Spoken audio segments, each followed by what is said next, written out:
할렐루야, 반갑습니다. 네, 이번에 제가 준비한 슬라이드 그림은 예수님이십니다. 우리의 주인공이신 예수님이십니다. 우리가 이 예수님을 볼 때 어떠한 느낌을 가지시는지 한번 간단하게 명승일 형제님께서 한번 얘기해 주시면 감사하겠습니다. 이 예수님을 보면서 우리가 어떠한 모습을 볼 수 있을까요? 인자하심. 인자하심. 네, 좋습니다. 네.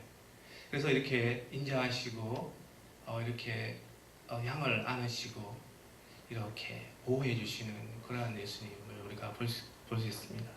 그래서 예수님께서 이렇게 한 몇 가지의 단어로 예수님의 마음을, 예수님의 모습을 표현하셨는데, 나의 마음은 온유하니, 이렇게 이야기를 많이 해줬습니다. 그래서 이 온유라는 것에 대해서 우리가 한번 나눠보려고 하고 있습니다. 영어로는 온유라는 것은 meek, gentle, 친절한, kind, humble, 이렇게 겸손한 이런 내용입니다.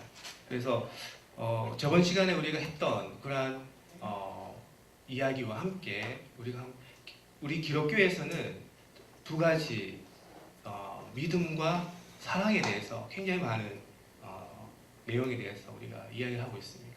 그래서 믿음이란 무엇인가, 간단하게 우리가 믿음이란 무엇인가에 대해서 한번 보았습니다. 믿음이란 아빠가 아들에게 장난감 사줄게 2주 후에. 그러면 2주 후에는 반드시 아들은 장난감을 갖게 되어 있습니다. 네. 2주 후에는 반드시 장난감을 가질 수 있습니다. 왜냐하면 아빠가 2주 후에는 반드시 사주니까요. 아들은 그것을 믿습니다. 믿음은 바로 옆에 있습니다. 우리에게. 우리가 가지고 있는 것이 그것입니다. 간단한 겁니다. 간단한 그겁니다. 믿음이라는 것이 뭐 크고 웅대하고 그런 것이 아니고요. 바로 옆에, 바로 내 곁에 있습니다. 내가 하나님을 믿습니다. 하나님께서 예수님께서 나의 구세주인 것을 믿습니다. 이런 것이 이제 믿음이죠. 그래서 바울 사도께서 구체적으로 믿음에 대해서 이야기 주셨습니다. 믿음은 바라는 것들의 실상이에요. 이렇게 했습니다. 바라는 것이 있지 않습니까? 어떤 바라는 거. 우리가 어떤 바라는 거 있지 않습니까? 미래에 대해서 바라는 것. 그 미래에 대해서 바라는 것들이 시간이 지나면 실제적으로 나타나는 그것이었습니다. 믿음.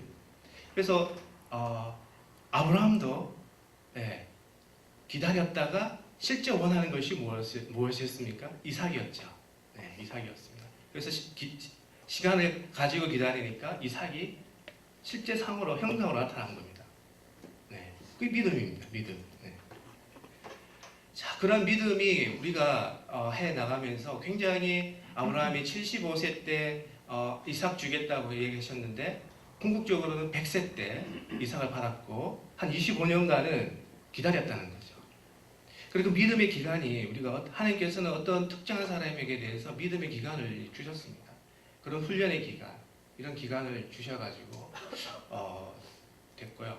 그래서 이제 그 아브라함은 그때 그런 믿음을 가지고 이렇게 훈련을 계속 가지고 있는데 사도 바울께서는 믿음만 우리가 가지고 있는 그 믿음이 굉장히 쉽지 않은 믿음인데 기간을 투자해야 되고 하나님께서 주실지 안 주실지 고민도 해봐야 되고 그 기간 동안 계속 우리가 하나님과 이렇게 스트러글리 이렇게 하나님 주실 것인가요? 안 주실 것인가요? 이렇게 계속 물어보면서 바라는 것을 계속 우리가 하나님께 나가는데 그것을 믿음이라고 했는데 사도 바울께서는 내가 천사의 말을 할지라도 사랑이 없으면 소리나는 구리와 꽹과리와 같다.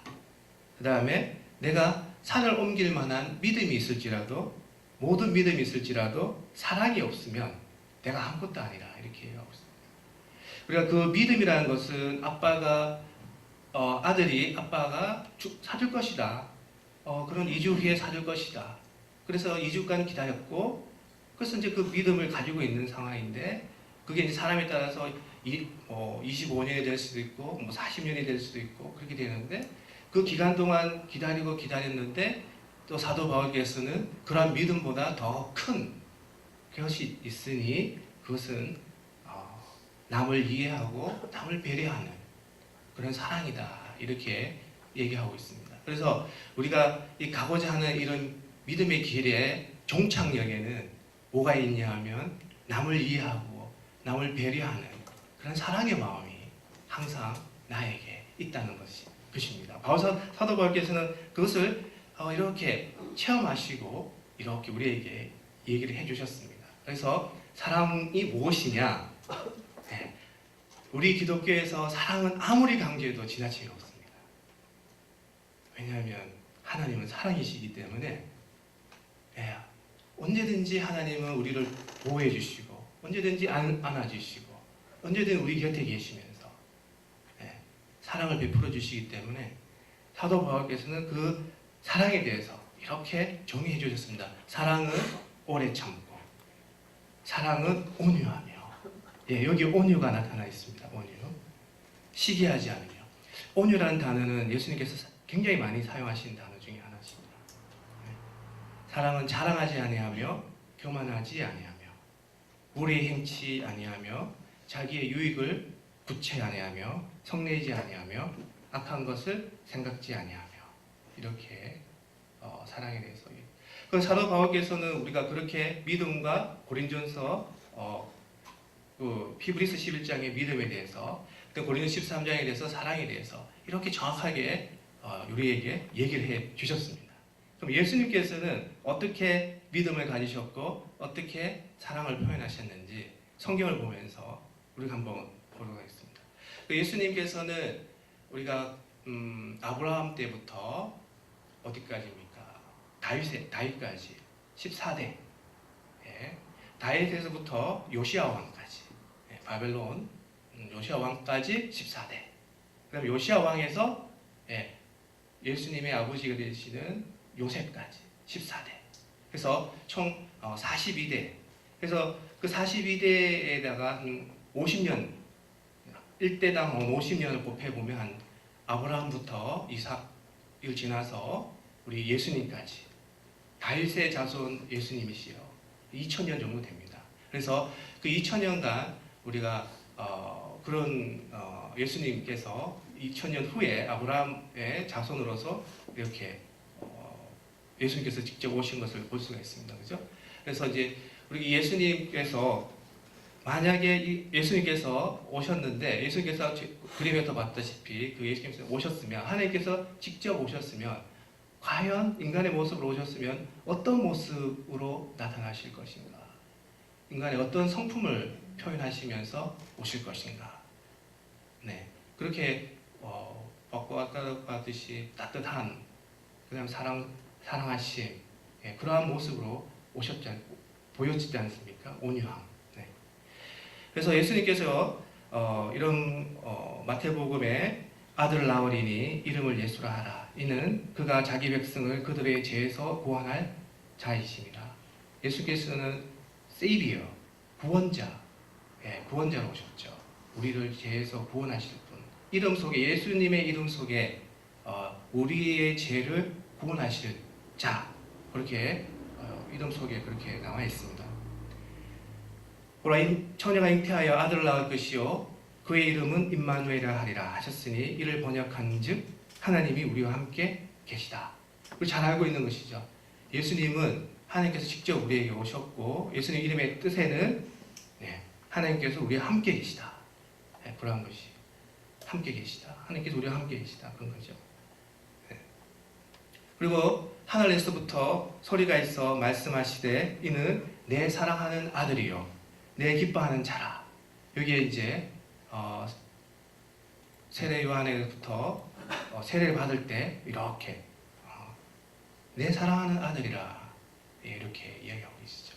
그래서 예수님께는 우리의 죄를 구속하실 분, 우리와 함께 계신 하나님, 하나님의 사랑하시는 아들 이러한 모습이 거기에 포함이 되어 있습니다. 그리고 예수님께서는 어떤 믿음으로 가셨는지, 그래서 어떻게 사랑을 구현하셨는지, 그 사도 바울의 믿음과 구원과 우리가 한번 비교를 해보자는 것이죠. 그래서 예수님의 첫 번째 단계, 믿음의 단계, 우리에게 보여주시는 단계, 우리와 정말 비슷합니다. 자기들의 죄를 자복하고 요단강에서 세례 요한에게 세례를 받으니 세례를 받습니다. 세례.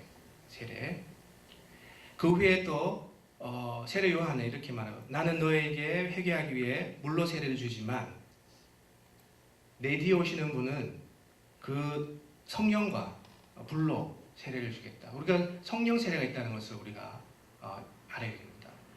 우리가 베프티즘, 물로 세례하는 것도 있고 성령 세례가 있다는 것을 우리가 또 알아야 되겠습니다. 성령으로 오시는 하나님. 그래서 예수님께서 세례를 베풀으시는 분이신데 세례 요한으로부터 세례를 받지 않습니까? 그래서 우리가 이와 같이 하여 모든 의를 이루는 것이 합당하니라. 그래서 예수님께서 하나님께서 세례에 대해서 인정하시는 그런 모습을 우리가 볼 수가 있겠습니다.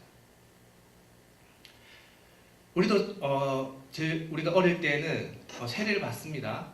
세례를 받고 그 일을 잠시 잊어버립니다. 그리고 대학교 이렇게 오다가 다시 한번 예수님을 또 찾게 되고 그런 이제 시간을 가집니다. 예수님께서는 세례 받으신 후에 막바로 이렇게 나옵니다. 그때 예수께서 성령에 이끌려 마귀에게 시험을 받으러 광야로 가사 이렇게 되어 있습니다. 시험 받습니다. 예수님께서는 40일을 밤낮으로 금식하신 후에 줄이십니다. 그래서 시험하는 자가 예수께 나와가서 내가 만일 하나님의 아들이거든 명하여 이 돌들을 떡덩이가 되게 하라 이렇게 합니다. 그죠? 하나님께서 분명하게 나의 사랑하는 아들이라 그렇게 했는데 시험하는 자는 혹시 네가 하나님의 아들이거든 이렇게 가정법을 쓰고 있는 걸 볼 수 있습니다. 그래서 우리는 벌써 하나님께 믿음과 하나님께 모든 것을 확인해 놓았는데 사명을 받고 있었는데 혹시 그게 진짜 사명인 거야? 뭐 이렇게 마음들이 들어옵니다. 그런 것들이 예수님께서 이렇게 또 40일 주야를 굶으셨는데 육체적으로 굉장히 힘든 상황이 있는데 떡덩이가 되게 해보아라. 영적인 권위를 한번 사용해 보아라. 이렇게 육체적으로 힘든 상황에 영적인 권위를 사용해 보아라. 이러한 시험들이 있다는 그런 것들을 우리가 볼 수 있습니다. 예수님께서는 그런 시험을 거치셨고 그래서 예수님께서 하나님의 입으로부터 나오는 모든 말씀으로 살 것이라 이렇게 해서 말씀으로 이렇게 물리치시는 예수님을 볼 수가 있습니다. 그 다음에 예수님께서 믿음의 행로는 세례 받으시고 그 다음에 시험 받으시고 우리가 세례 받고 난 다음에 교회를 떠나는 것이 어떤 면에서는 시험 받는 일일 수도 있습니다. 그리고 교회 잘 다닌 것 그것도 좋은 케이스가 될 수도 있고요. 여러 가지 우리가 믿음의 행로가 있습니다. 아브라함은 어떤 믿음의 행로를 갔습니까? 그다음에 야곱은 어떤 믿음의 행로를 갔고 또 이삭은 어떤 믿음의 행로를 갔는지 우리가 살펴볼 수가 있습니다. 아브라함이 언제 믿음이 완성이 되었습니까? 그런 것도 우리가 한번 생각해 볼 필요가 있고요. 이삭은 언제 우리가 이삭을 볼 때 이렇게 흔들리는 모습이나 그런 모습 없이 성경에는 아주 그 흔들림 없이 시험 없이 지내는 이삭을 볼 수가 있습니다. 그런 모습이 어디서 그렇게 나타났을까? 아브라함은 이집트로 내려갔다가 다시 올라오기도 하고 이스마엘을 놓기도 하고 이런 실수를 범하는 데 비해서 이삭은 그렇지는 않습니다. 이삭은 언제 그렇게 믿음과 사랑을 가졌을까요? 이런 생각도 한번 해볼 수가 있습니다. 이삭은 아브라함의 믿음이 완성이 되는 단계, 그죠? 번제, 그죠? 이삭을 번제단에 올릴 때, 그럴 때 이삭은 이 아버지께서 어떤 분이시길래 이렇게 나를 죽이고까지서라도 하나님의 명령에 순종하는가? 이러한 생각을 해볼 수가 있었겠죠. 이삭은 어떻게 해서 나를 사랑하시는 아버지가 나를 죽이고서까지 나를 제단에 바치실까? 이러한 생각을 가질 때 그때 이게 아버지의 하나님에 대한 믿음이 아닐까?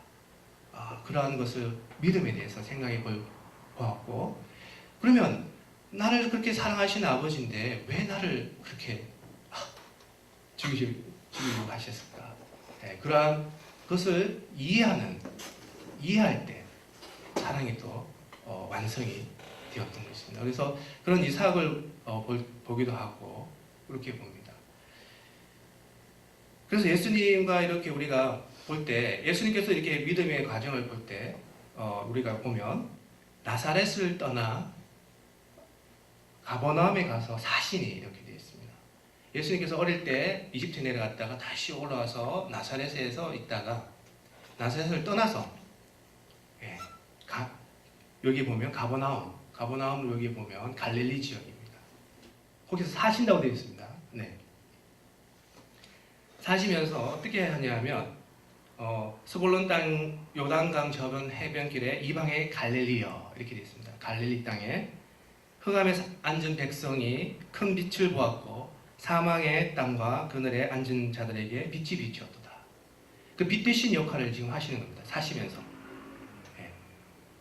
그래서 갈릴리 지방이 예수님의 첫 선교 사역지였습니다. 갈릴리 호수 지방. 그 중에 제일 먼저 떠오르는 게 뭐였습니까? 갈릴리 지방의 어부. 네. 네, 어부. 네. 베드로. 네. 베드로를 하는 예수님께서 이렇게 제자 삼으신 분이죠.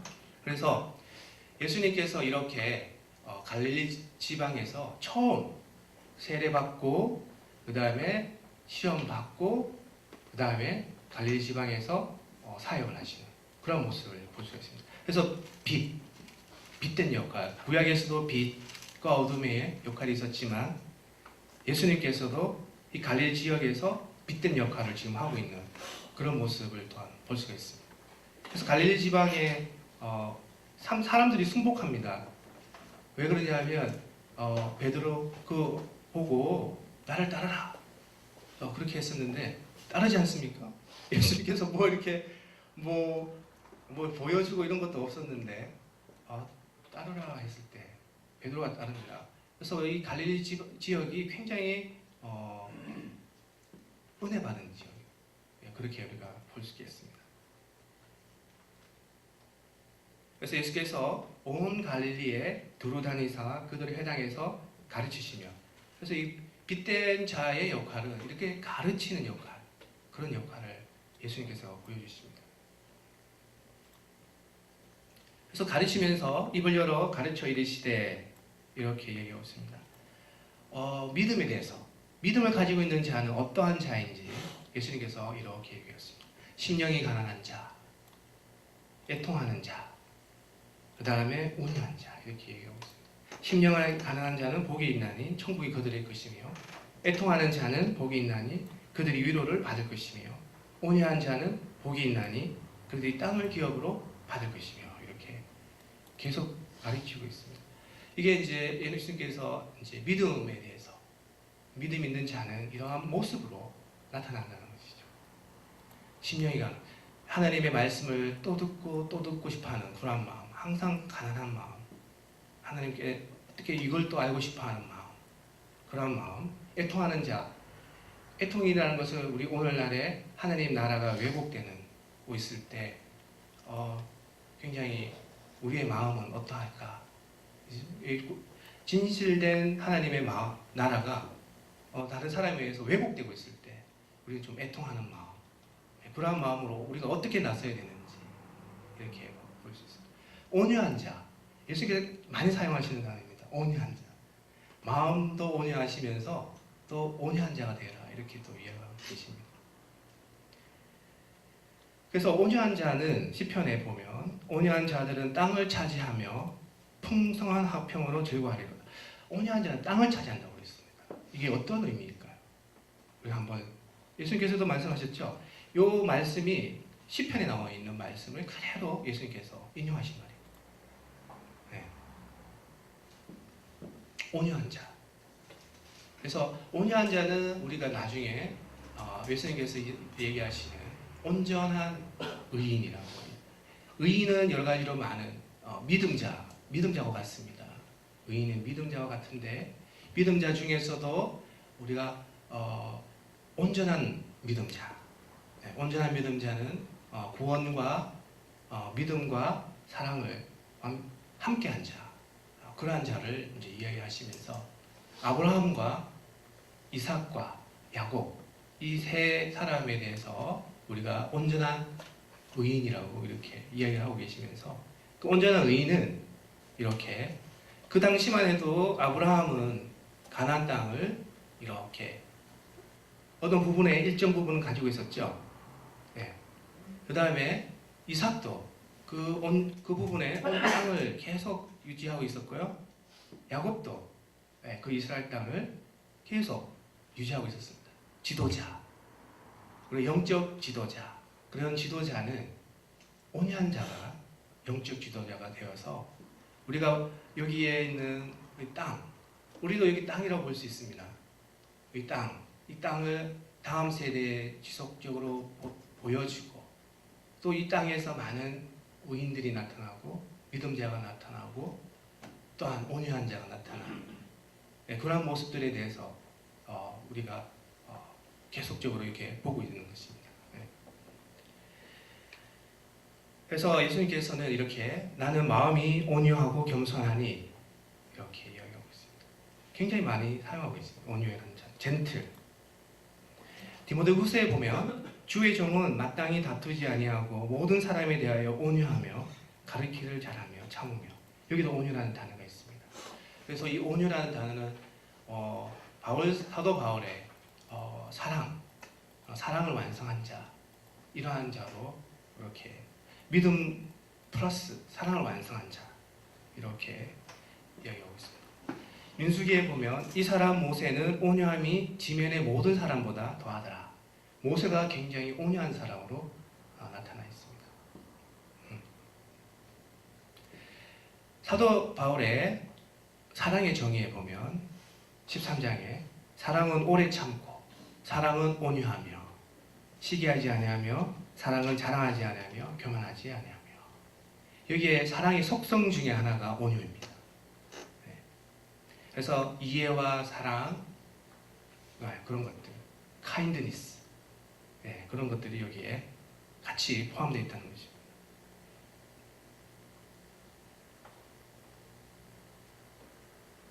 그래서 예수님께서는 마태복음에 그러므로 하늘에 계신 너희 아버지의 온전하심과 같이 너희도 온전하라 이렇게 얘기했습니다.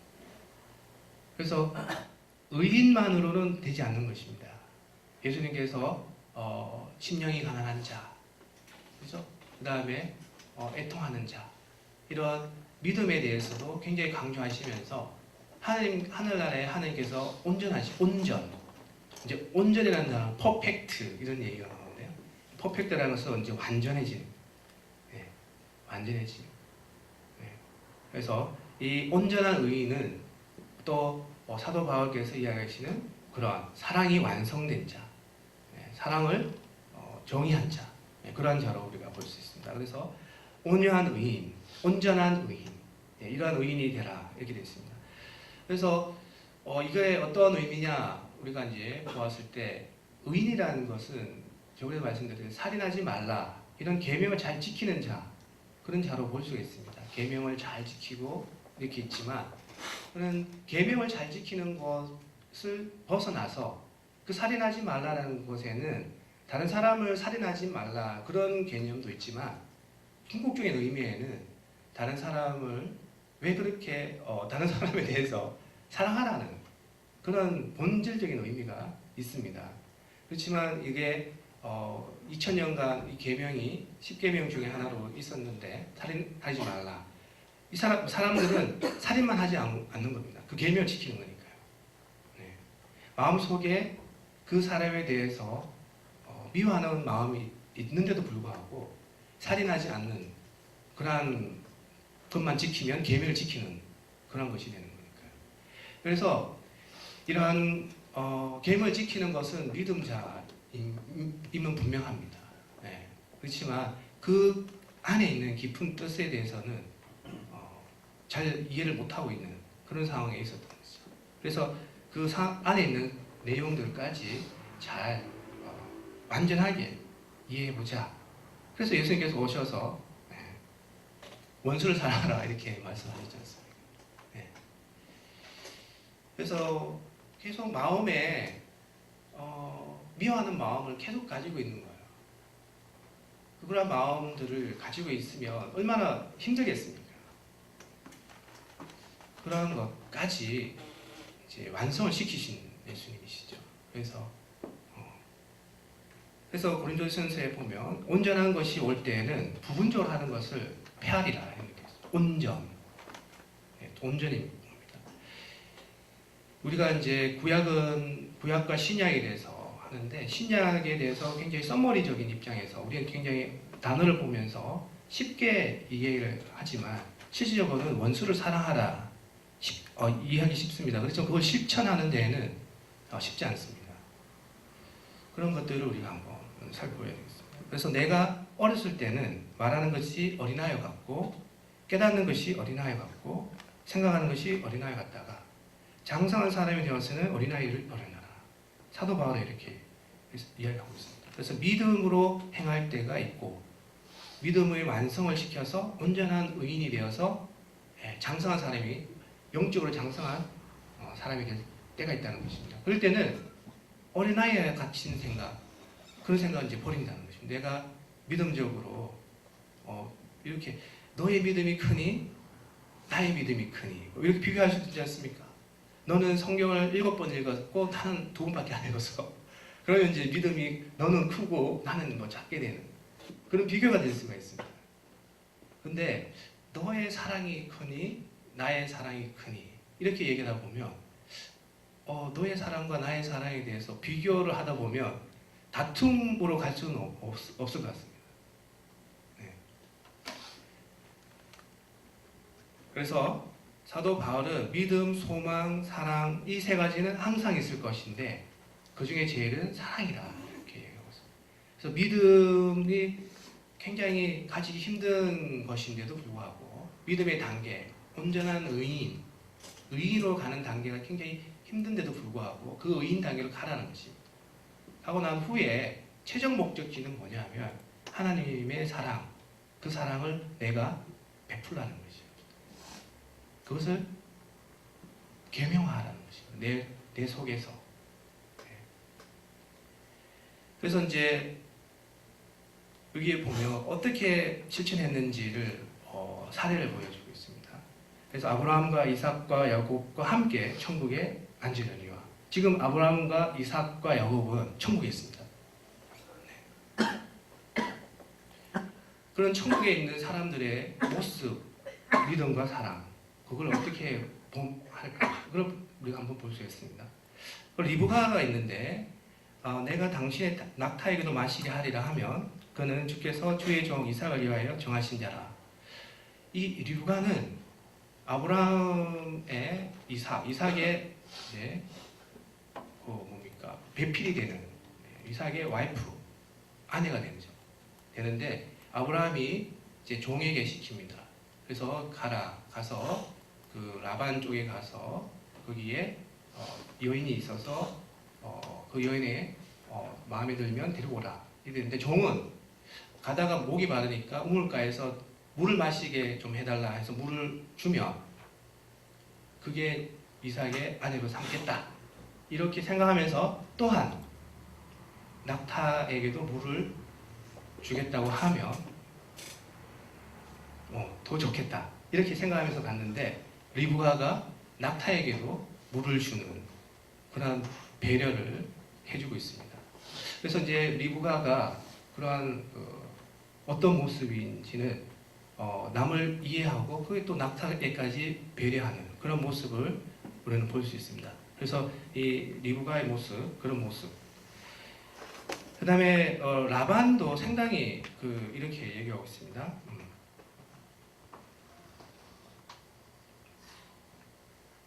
라반도 이제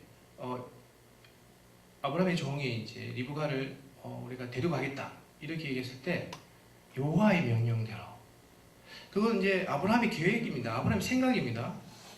아브라함의 종을 통해서 라반에게 왔는데 라반은 그 계획을 하나님의 명령대로 이렇게 아주 그 신실한 종족이었습니다. 그러한 하나님을 경외하는 그러한 모습을 볼 수 있습니다. 이러한 모습에 있는 리브가, 그런 가정에서 큰 리브가가 이삭의 부인이 되는 것이었습니다. 그리고 리브가도 며칠 있다가 그렇게 가라 이렇게 이야기했는데 그 다음날 떠나가게 되어 있습니다. 그런 모습을 볼 때 리브가의 믿음에 대해서 우리가 한번 살펴볼 수 있습니다. 그 더 특이한 모습은 야곱의 출생입니다. 야곱의 출생 때 그 아들들이 그의 태 속에서 서로 싸우는지라 이렇게 되어 있습니다. 후에 나온 아우는 손으로 에서의 발꿈치를 잡았고, 이 발꿈치를 잡는다는 거, 내가 먼저 갈 거야. 근데 지금 늦게 가고 있어. 그런 모습을 보여주지 않습니까? 굉장히 뭔가 획득하려고 하는 모습. 네, 그런 모습. 네, 그런 모습을 볼 수가 있습니다. 그래서 무언가에 그 쟁취하겠다는 그런 아주 강한 느낌을 주는 야곱입니다. 태어날 때부터 그런 느낌을 보고 있습니다. 그래서 야곱은 굉장히 어떤 모습으로 믿음을 시작했는지 한번 볼 필요가 있습니다.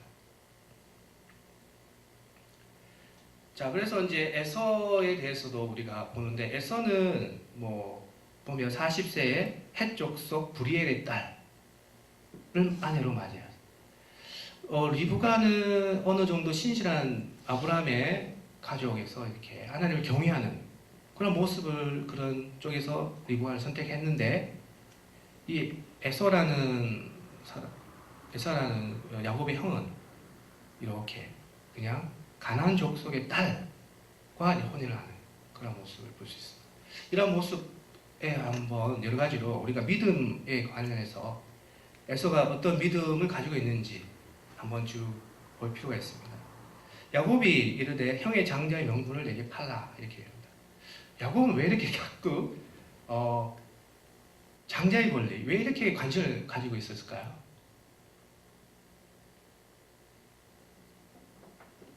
네, 그런 것이 이제 우리로 보아서는 굉장히 에서와 굉장히 다른 면입니다.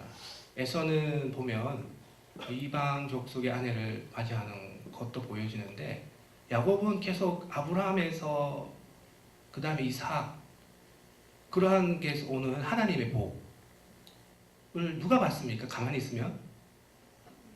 예, 에서가 받죠. 예, 가만히 있으면 에서가 받습니다. 그럼 어떻게 합니까? 야곱은 팔아라, 찬탈, 그런 느낌입니다. 그 침노하는 모습입니다. 그래서 침노하는 모습은 세례 요한의 때부터 지금까지 천국은 침노를 당하나니 침노하는 자는 빼앗느니라, 이런 모습. 믿음의 단계가, 야곱의 단계는 이러한 뺏는 자, 이런 모습으로 시작하고 있습니다. 야곱은. 그럼 에서는 어떻습니까? 빼앗기면 어떻습니까? 마음이 좋습니까? 하나님은 이걸 어떻게 다루십니까?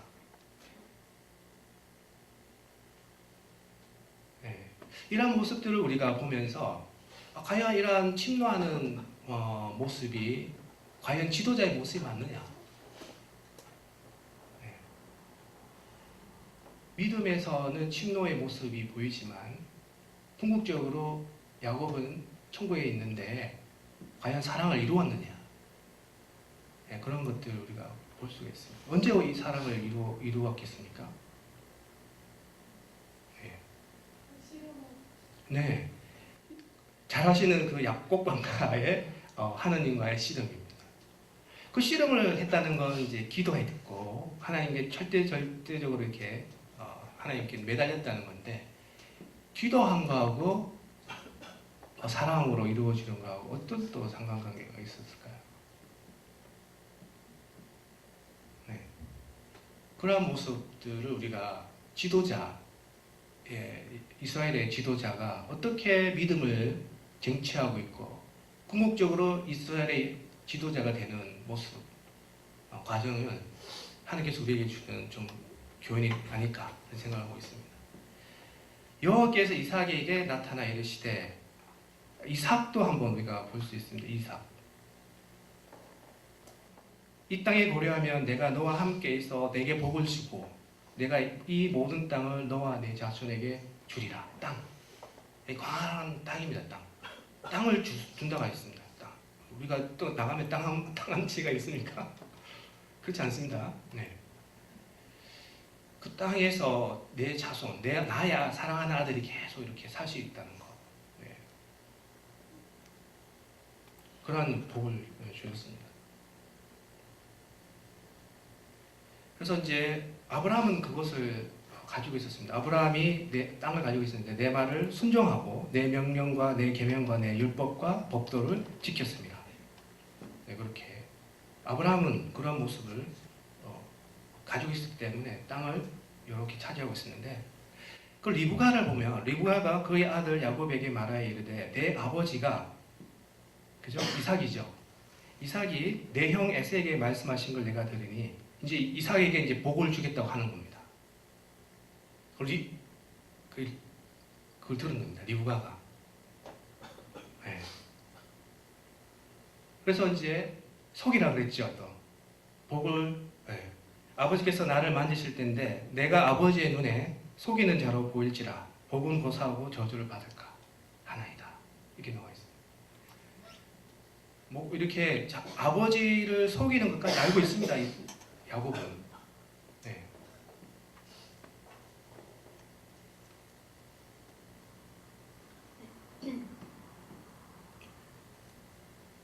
그래서 이제 이삭은 이렇게 얘기합니다. 내가 내 아우 야곱을 죽이리라. 네, 그런 마음까지 생겼습니다. 네, 그런 마음까지 생겼습니다. 자, 이제 보면 주인의 형 에서에게 이런 그가 400명을 거느리고 주인을 만나고 이제 약복강가에서 만나기 직전입니다. 에서는 400명을 데리고 있고 외삼촌 라반도 뒤에서 쫓아오고 있고 이런 상황입니다. 야곱은 장자 권리 받았죠? 팥죽 팔아서 장자 권리 획득했고 이삭의 복도 받았죠. 네, 믿음을 완성했습니다. 네, 믿음 완성.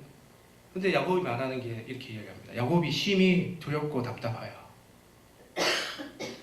아직까지 뭔가 풀리지 않은 뭔가 있다는 것입니다. 심히 두렵고 답답하여. 뭔가 믿음자로서 뭔가 복을 받았는데 이삭의 복, 아브라함의 복, 아브라함에서 하나님께서 아브라함에 주신 복, 그 복에 관심을 가졌고 아브라함의 이삭에 준 그 복, 그 복에 관심을 가졌습니다. 에서는 관심을 안 가졌습니다. 전혀. 야곱은 관심을 가졌습니다. 그래서 쟁취했습니다. 그 믿음의 시작을 누가 했냐면 리브가에서 또 했습니다. 믿음의 또 시작을 어머니 리브가에서. 근데도 지금 형한테 죽임을 당하는 그런 상황, 외삼촌이 쫓아가는 상황, 마음은 심히 무섭고 답답한 그런 상황입니다. 그때 야곱이 하나님께 내가 주께 간구하니 내 형의 손에서 에서의 손에서 나를 건져내소서, 내가 그를 두려워하면 그가 와서 나를 칠까 겁이 나기 때문입니다. 그 약봉강으로 걸려서 야곱은 하나님과 씨름하다가 그래서 이렇게 허벅지 관절을 어긋나게 하시는 그런 하나님, 또 야곱을 복 주시죠. 네. 그때 이제 에서 형과 만납니다.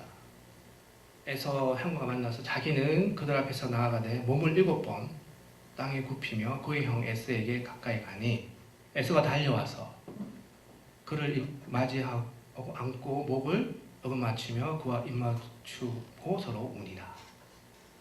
어떤 변화가 일어났습니다. 예. 이 변화는 하나님께서 에서의 마음을 이렇게 바꾸셨던 그런 모습을 우리가 볼 수가 있습니다. 그래서 이 야곱은 어떻게 기도했길래 그렇게 되었을까? 야곱은 형 에서를 그렇게 사기당한, 나에게 뺏긴 그런 거에 대해서 이해를 했던 것이었습니다. 내가 나도 외삼촌 라반에 대해서 그렇게 많이 이렇게 속임을 당하고 뺏겨보고 나의 시간을 뺏겨보고 그렇게 함으로써 이렇게 에서 형을 마음에 이해를 한 것이었습니다. 네. 그래서 야곱은 에서에게 최대한 자기가 할 수 있는 최고의 예우를 에서 형 앞에 보여준 것이었습니다. 보여주고 다행히 에서의 마음, 형의 마음이 하나님께서 돌이켜서 이렇게 야곱을 이해해주는 그런 쪽으로 바뀌었던 거죠. 자, 그렇게 해서 우리가 야곱의 케이스를 봤습니다. 믿음은 리브가에서 시작되었고 또 어떤 믿음이요? 침노하는 믿음, 남의 것을 빼앗는 믿음, 네, 그런 믿음으로 시작했다가 끝에는 그 빼앗는 당사자를 이해하는 마음으로 이해와 배려, 사랑으로 다시 돌아왔습니다. 그런 모습을 보았고 아브라함을 한번 볼까요? 아브라함은 굉장히 믿음은 어떻게 시작하고 있냐 하면 너는 너의 고향과 친척 아버지의 집을 떠나 내가 내게 보여줄 땅으로 가라. 이렇게 했습니다. 아브라함은 말씀을 들으면 그대로 순종합니다. 네, 아브라함의 믿음은 순종의 믿음으로 시작했습니다. 그래서 우리가 가는 믿음의 길이 굉장히 다르다는 것을 우리가 아브라함의 믿음의 길을 따라갈 수가 없습니다. 우리가 그렇지만 똑같을 수는 없다는 것입니다. 우리는 어떤 때는 어머니의 권유에서 교회에 갈 수도 있고 그래서 믿음을 시작할 수도 있습니다. 그래서 교회에 가서 굉장히 순종적인 자세로 교회의 믿음 생활을 할 수도 있습니다. 이런 믿음의 길들이 굉장히 우리는 다양하고 이삭은 언제 믿음이 생겼습니까? 자기가 아버지에 의해서 번제단에 올라갈 때 그때 믿음이 시작되었습니다. 충격에 의해서. 아브라함은 순종에 의해서 믿음을 시작했고요. 이삭은 충격에 의해서 믿음을 시작했고 야곱은 어머니의 권유에 의해서 자신의 찬탈자적인 성격을 이용해서 믿음을 시작을 했습니다. 이렇게 믿음의 모습, 믿음의 다양한 모습을 우리는 보면서 우리의 믿음의 모습은 그분들과 또 다른 다양한 모습으로 우리가 또 나타내야 된다는 것입니다. 그렇지만 그 궁극적인 끝엔 아브라함은 사랑을 언제 완성했습니까? 아브라함은 원래 사랑을 가지고 있었던 사람이었습니다. 자기의 사랑하는 조카 롯, 항상 롯을 생각하고 롯이 소돔과 고모라에서 이렇게 적군에서 갈 때 또 의로서 400명을 이끌고 가서 구해오고 굉장히 장수적인 그러한 의리적인 그러한 아브라함이었습니다. 그러한 아브라함은 사랑을 먼저 가지고 있었던 사람이었고 믿음이 없었기 때문에 언제 믿음이 완성되었냐 하면 75세 때 하란을 떠나서 25년 지나서도 이삭을 얻고 난 후에 15년이 지난 후에 거의 40년 후에 순종한 후에 40년 후에라도 아직까지 믿음이 완성이 되지 않아서 하나님께서 이삭을 제단에 바치라. 그 바치는 순간에 믿음이 완성이 되었습니다. 그때 아브라함의 믿음의 모습은 어떤 모습이었습니까? 이삭을 바칠 때 아브라함 믿음은 결코 불가능한 일이었습니다. 솔직히 사라가 절대 나올 수 없는 그런 불가능한 일을 아브라함은 겪었고 그래서 100세 때 이삭이 낳고 근데 이삭을 바칠 때 아브라함은 어떤 그런 믿음이 점점점 자라서 하나님께서는 없는 이삭도 만드셨는데 죽은 이삭까지 다시 살려낼 수 있다. 그런 믿음까지 아브라함은 갖습니다.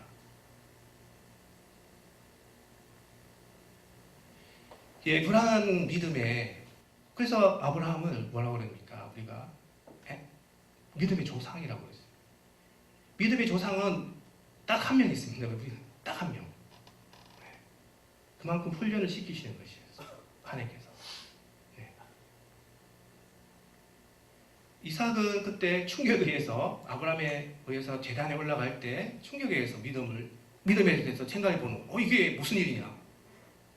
자기도 놀라서 순양도 없이 그냥 번제 나무만 가지고 올라가고 이런 것을 묻지 않습니까? 그래서 이 제단에 올라갔을 때 충격에서 아버님에 대한 하나님에 대한 말씀에 대한 순종에 대한 것을 생각해 보면서 그게 믿음의 시작이 되었고 그 믿음의 시작을 하면서 진짜 아버지에 대한 이해를 하는 것이었어요. 아브라함 아버지에 대해서 이해. 나를 죽이고서까지 하나님께 순종하고자 하는 그 아버지의 모습에 이삭은 믿음을 시작하였고 이삭은 사랑을 시작했던 것, 이해를 했던 것이었습니다. 그래서 이러한 영적 지도자들은 다양한 믿음을 가지고 있고 궁극적으로는 이해, 남을 이해하고 아버지를 이해하고 다른 사람을 조카 롯을 사랑하고 야곱은 어땠습니까? 야곱은 믿음의 시작이 어머니로부터 시작을 해서 찬탈적인 그러한 강권하는 침노하는 자꾸 끌어모으지 않습니까? 자꾸 끌어모으고 그럼으로써 궁극적으로 나중에 형 에서의 마음이 이런 마음이었구나. 그러한 것을 에서의 마음을 이해, 다른 사람의 마음을 이해하는 과정에서 그 약곡방가에서 실험하면서 기도하면서 깨우쳤던 그러한 모습이 형에 대한 이해, 그 부분이었습니다. 우리는 어떤 분은 사랑을 먼저 가지고 있었고 아브라함은 사랑을 먼저 가지고 있었으면서 믿음의 훈련을 해서 나중에 믿음을 완성을 시켜 그런 순서를 보았고요. 이삭은 거의 동시에 믿음과 사랑을 같이 시작하는 그런 이삭을 보았고요. 야곱은 믿음을 굉장히 높이면서 하나님에 대한 하나님께서 아브라함에게 주시는 그 아브라함에서 이삭이 오는 그 복에 굉장히 관심을 많이 가졌고 그걸 가졌어요. 가만히 있으면 그게 나한테 오지 않으니까. 에서에게 가니까. 가만히 있으면. 그거를 어떻게 해서는 적극적으로 이렇게 그 믿음의 모습입니다. 그렇지만 궁극적으로는 믿음을 시작했지만 나중에 시간이 10년, 20년 지나서 이해하는 마음, 사랑하는 마음을 순서가 정말 처음과 시작, 어떤 것이 처음이고 어떤 것들이 나중에 보면 그 세 분의 모습들이 다 다른 모습을 우리가 볼 수가 있습니다.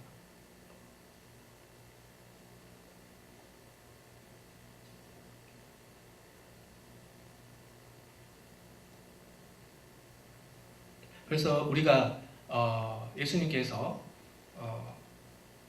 믿음의 흔들림을 보셨습니까?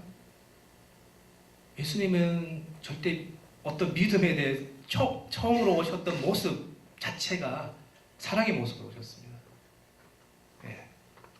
우리 그 믿음이란 그 흔들림의 모습 자체가 없으신 분이었습니다. 예수님께서는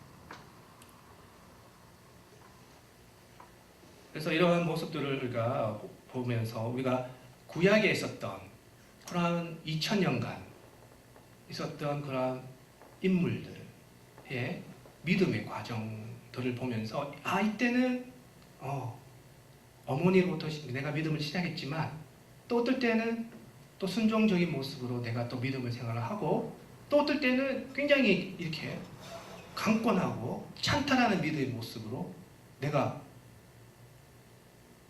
훈련이 될 수 있다는 것입니다.